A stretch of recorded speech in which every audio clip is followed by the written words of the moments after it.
Bon dia, nois i noies, com esteu? Com va la ressaca de Sant Jordi? Espero que vagi bé. A mi la ressaca de Sant Jordi em dura bastants dies i la gent que treballa a llibreries encara més. Aquí on el llibres encara estan ben bé al mig de l'huracà. Jo sóc la Juliana Canet, vinc cada 15 dies aquí al canal d'On el Llibres a explicar-vos una mica les meves novetats literàries, les coses que estic llegint, les coses que m'interessen, el que sigui que està passant a la meva vida. A mi em passa que per Sant Jordi m'agafa una saturació general de tot i és com que quan acaba estic farta de llibres, ja no vull parlar més de llibres, ja no vull llegir més. Tot i així han sigut uns dies just abans de Sant Jordi en els que he llegit bastant. Primer de tot, us he d'informar que aquest any només he fet un regal de Sant Jordi, la qual cosa és bastant estranya en mi, perquè a mi m'agrada, saps què? O sigui, fer tots els regals possibles del món. Si puc regalar 100 llibres, regalo 100 llibres. Però aquest any m'he posat discreteta i he regalat llibre només al meu nòvio. Li he regalat 3 contes de Truman Capote. Recomanació, com sempre, de Marina Porres, la meva prescriptora cultural de confiança absoluta.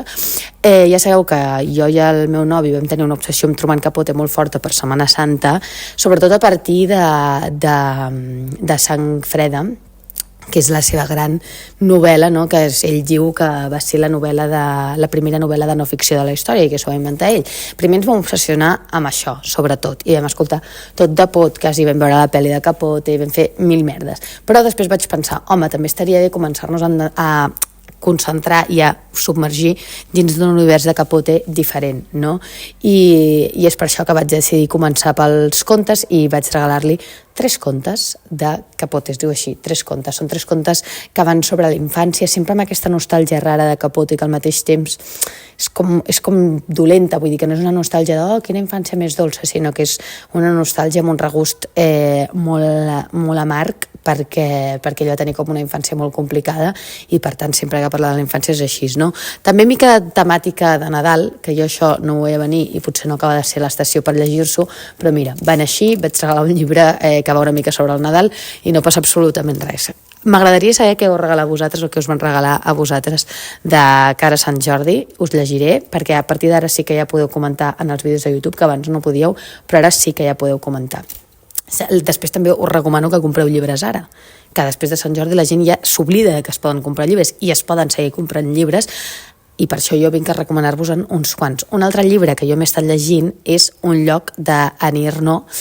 Ja sabeu que a mi sempre que m'envien un llibre d'Annie Ernaux me l'he de llegir, perquè són tan finets que és que només quan obro la primera pàgina per mirar de què va, i és que ja me l'he acabat, perquè m'enganxa completament. I Un lloc m'ha agradat molt perquè l'he trobat molt diferent a la resta de novel·les que jo m'havia llegit d'Annie Ernaux. Sempre eren com molt d'amor i com amb aquesta cosa de senyora que espera i de senyora desesperada i de senyora que sempre pateix molt, i de sobte això és la història de la seva família, d'un pare, sobretot, que s'acaba de morir, i repassa, no, doncs, tota la història del seu pare des que era un nen fins que s'ha fet gran i fins que la va tenir amb ella, com viu aquest pare que viu a la zona de Normandia, el fet de ser com, per exemple, molt poc culte, no? De ser mig analfabet, de ser una persona que ha hagut de treballar al camp tota la vida, que després fa una botiga, però com aquesta frustració de classe, no? També molt forta que tenia, és molt interessant i es veu que va ser un hit en el seu moment. Per tant, us el recomano moltíssim, és molt lleuger de llegir, és superagraït, i a mi el tema de la família em funciona sempre. A mi em poses una bona trama familiar, una bona narrativa que vagi sobre això, no? Un pare que no sap demostrar-te l'amor, un pare que no sap que tu estàs estudiant. M'agrada molt també això, l'abisme entre fills i pares, no? Com la filla, Annie Ernaux, acaba sent com una intel·lectual i del món acadèmic, i mentrestant els pares no tenen res a veure amb aquest món, i com els pares interactuen amb aquest món, i com ella té vergonya. O sigui, és una cosa, no?, que m'obsessiona moltíssim que s'expliqui, i com ho explica Annie Ernaux és una meravella. Per tant, us el recomano moltíssim. Després també m'he llegit Dos desconeguts a un tren. Aquesta va ser una lectura que em van enviar des de Viena Edicions i vaig dir, crec que me l'hauré de llegir, perquè ara que vaig entrar cada dia fa molt per mi. Horrible en el sentit de mai he patit tant llegint un llibre. Bé, potser alguna vegada sí, com per exemple llegint Harry Potter 7 de sobte, però sí, vaig patir moltíssim, nois, perquè et fa estar amb moltíssima tensió i moltíssima angoixa. Va sobre 2 tios que es coneixen en un tren i aquell dia s'expliquen una mica la seva vida, no? I un d'ells és bàsicament un boig, un psicòpata. És que no vull dir més perquè no vull com aixafar-vos-ho, no? Però bàsicament aquest psicòpata farà que per motius X l'altre pobre estigui completament desviscut, que no pugui dormir tranquil, que estigui completament torturat, no? I li canviarà la vida radicalment, sent un assetjador pràcticament, entre moltes altres coses. Fascinant. El personatge del psicòpata s'explica superbé de per què està girat, l'ansietat de l'altre, com avança la narrativa de... una tensió, que jo de veritat que feia que no passava una tensió d'aquest nivell moltíssim temps, perquè és veritat que no és el meu tipus de llibre, o sigui, jo me llegeixo coses que em sentin així com malament, perquè no sé, perquè no m'agrada, perquè a mi m'agrada tancar el llibre i dir estic bé, saps? I de sobte aquesta cosa que et posa dintre com una angoixa i una pena i una foscor que dius, hòstia, tio, quina pressió més forta, no ho puc suportar. Però com que aquest llibre no em vaig llegir ni la sinopsis, me'l vaig començar a llegir i dic, ostres, què és això? Però ja estava massa enganxada, ja no el vaig poder deixar, i us el recomano molt. De fet, justament, si esteu passant per un bloqueig lector, us el recomano, perquè és impossible que el deixeu de llegir un cop l'hagueu començat. Després també em van enviar un llibret que em fa molta il·lusió. M'ho van enviar des de l'editorial Barsino i em va fer moltíssima il·lusió perquè van saber que jo estic ara com treballant amb la Fundació Tàpies i bastant obsessionada amb ell, que em vaig llegir les seves memòries personals, que també us ho recomano moltíssim. És una lectura més densa i sobretot més llarga, que us recomano fer també com per parts, és a dir, el tens la tauleta de nit i el vas agafant i el vas recuperant.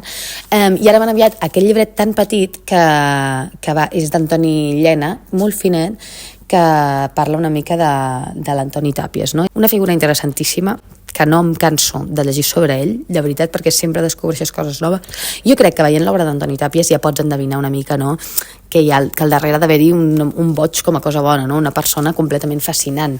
I a mi això m'encanta, quan hi ha un personatge completament fascinant, obsessiu amb la seva feina, com pot ser Antoni Tàpies, jo m'ho he de llegir tot. Llavors em va fer molta il·lusió que Editorial Barsino m'enviés, a més és un llibre molt finet. I a més una cosa que m'agrada molt és que també reflexiona molt sobre l'obra de Tàpies. Clar, jo havent llegit Memòria personal és com que tinc present la biografia de Tàpies, però en realitat la seva obra vista des de la perspectiva d'una altra persona no l'he vist tant. Llavors és superinteressant per tota la gent que tingui com aquest complex de no entendre l'art abstracte, etc., com per exemple jo. És una lectura que us pot agradar moltíssim i us pot funcionar molt. Jo sé que és cafè per molt cafeteros, però si he llegit això us ho he de dir, us ho he d'explicar. Lectures rares, estic veient-les d'aquests dies, no sé què m'ha passat que m'he llegit aquestes lectures que penso que no tenen res a veure i que a més surten molt del que acostumo a llegir, per tant estic contenta de poder-vos-en parlar. I res, poca cosa més, aquestes han estat les meves lectures aquests últims dies.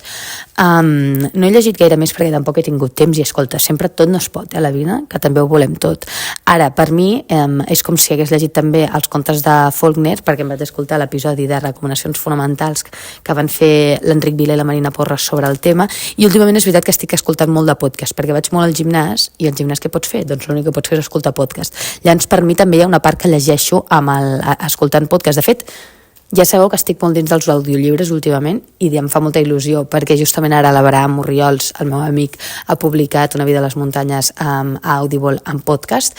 Si no us heu llegit encara el llibre, que em sembla una bogeria, i inclús encara que us l'hagueu llegit potser el podeu escoltar en podcast, són 3 horetes de podcast que et dura, són uns quants viatges amunt i avall per escoltar-vos-el, i és un món que n'haurem de parlar més. El tema dels audiollibres, estic completament fascinada, em sembla de les millors coses que s'han inventat, i mira que al principi em tirava una mica enrere, però és que ara estic completament dins, perquè és superpràctic, perquè tu, en comptes d'haver d'estar llegint, o sigui, quan camines, quan vas amb cotxe, jo que faig moltes coses que no puc estar llegint alguna cosa, que no puc estar mirant, quan dibuixes, quan endreces, en comptes de llegir en paraules, t'ho expliquen. És una altra manera també d'estimular-te el cervell. Evidentment, si llegeixes llegint, funciona diferent i segurament actives parts del teu cervell que són diferents. De fet, jo m'ho noto que ho copso diferent.